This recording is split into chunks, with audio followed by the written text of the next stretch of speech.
presented by Arhulia Recording Studio। बेसी ने बोल मुंह बंद कर साला लाइन मारे डीजे वाला शिशु भाई शिशाई कर यार बोला मुहाला म्यूजिक बाय डीजे उमेश शुक्रिया बाजार लाइन मारे डीजे वाला अखिया के कजरा लगे छो बवाल गे छोरा सब देख के सीट चोबाल गे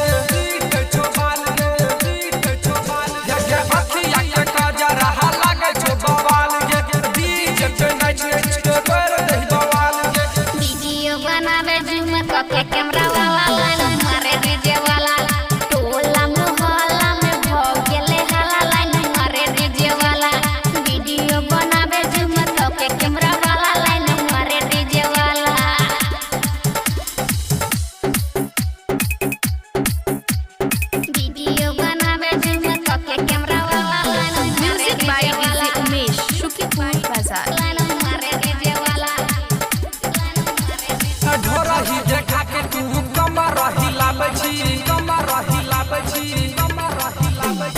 ढोरा सब देख के मन करताबै छी कमर हिला के छोरी ढोरा ही देखाबै छी छोरा सब देख के मन करताबै छी बेसी ने बोल मुंह बंद कर साला लाइन मारे डीजे वाला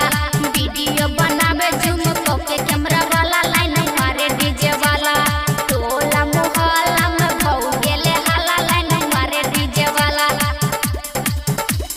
बेसी ने बोल मुंह बंद कर साला लाइन मारे डीजे वाला लाइन मारे डीजे वाला म्यूजिक बाय डीजे उमेश शुक्रिया बाजार presented